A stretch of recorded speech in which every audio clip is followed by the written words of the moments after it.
High, কেমন আছেন সবাই? টি-20 ওয়ার্ল্ড কাপ 2026 এর খেলা চলছে।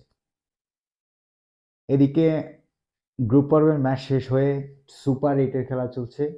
সুপার 8 গ্রুপ এ ইন্ডিয়া জিম্বাবুয়ের ম্যাচ আজকে হয়েছে, যেখানে ইন্ডিয়া দাপটের সাথে ম্যাচ উইন করেছে। ইন্ডিয়া বুঝতে পেরেছে যে টিম চেঞ্জ করার দরকার। আজ তারা স্যামজুকে ইনক্লুড করেছে টিমে, এবং অক্ষর প্যাটেল দ্য কি অফ ইন্ডিয়া টিম আমি মনে করি।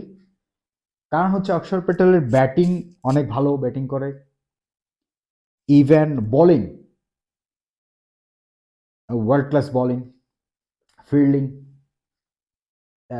দল যখন বিপদে পড়ে অক্ষর প্যাটেল অনেক ভালো ব্যাটিং করে, যদিও আজ ব্যাটিং করার দরকার হয় নাই, বাট তার ব্যাটিং ভালো।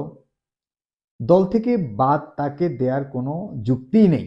ইন্ডিয়া কিভাবে দল সিলেক্ট করে আসলে আমি বুঝতে পারি না। তো যাই হোক, আজ মেবি ক্যাপ্টেন এবং টিম ম্যানেজমেন্টের সাথে মিটিং হয়েছিল, তারা দল চেঞ্জ করেছে এবং ব্যাটিং আউটস্ট্যান্ডিং ব্যাটিং করেছে। তিনজন ব্যাটসম্যান 200-র উপরে, আই মিন দুজন ব্যাটসম্যান 250, আই মিন 250-র উপরে স্ট্রাইক রেট নিয়ে ব্যাটিং করেছে। একজন 200-র উপরে 217। আপনি দেখেন স্যামজু, অভিষেক আজ 50 করলো। এতদিন পর্যন্ত ভালো খেলতে পারে নাই, যদিও জিম্বাবুয়ের বোলিং অ্যাটাক ঠিকঠাক।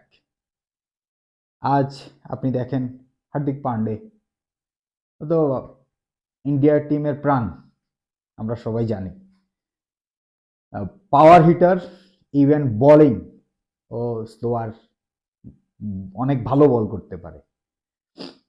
তার বোলিং ভেরিয়েশন অনেক ভালো।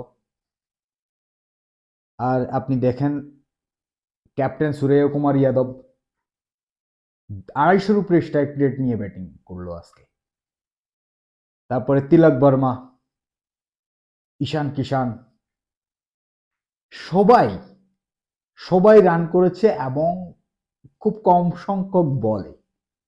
জিম্বাবুয়ে যা মিস্টেক করেছে সেটা হচ্ছে যে হাফ ক্যাচগুলো, কিছু ক্যাচ তো মিস করেছেই, হাফ ক্যাচগুলো মিস করেছে। ক্যাচ মিস তো ম্যাচ মিস, রান এর থেকে কিছুটা কম হতো, বাট জিম্বাবুয়ে তো ইন্ডিয়াকে হারাতে পারে না। না, জিম্বাবুয়ে তো ওই টিম না যে ইন্ডিয়া। ইন্ডিয়া তো আমরা সবাই জানি ইন্ডিয়া আজ ওয়ার্ল্ডে 1 নাম্বার টিম, ক্রিকেটের পরাশক্তি বলা যায় ইন্ডিয়া টিমকে।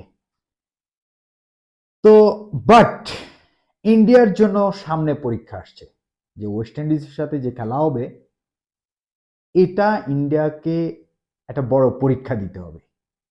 আমার মনে হচ্ছে যে ওয়েস্ট ইন্ডিজ এবং ইন্ডিয়ার মধ্যে 19-20 ফারাক অনলি। ওয়েস্ট ইন্ডিজ 20 তো ইন্ডিয়া 19। এই ওয়ার্ল্ড কাপের তাদের যে ব্যাটিং, ওয়েস্ট ইন্ডিজ যেভাবে ব্যাটিং করছে, তো ওই হিসেবে বললাম। আর সবচেয়ে বড় কথা হচ্ছে এই মুহূর্তে যে ইন্ডিয়া এবং ওয়েস্ট ইন্ডিজ যেই জিতবে সেই সেমিফাইনাল খেলছে। তো ইন্ডিয়ার জন্য এটা বাঁচা মরা লড়াই, পরীক্ষা। তাদের ঘরের মাঠে খেলা, জিতা ছাড়া কোনো বিকল্প নেই। কারণ হোস্ট গেস্ট হয়ে গেলে তো শেষ। এশিয়াতে এখন একটাই টিম আছে ইন্ডিয়া, দেখা যাক কি হয়। ওয়েস্ট ইন্ডিজের সামনে ইন্ডিয়ার পরীক্ষা চলবে। আশা করি ভালো খেলবে ক্রিকেটের পরাশক্তি ইন্ডিয়া।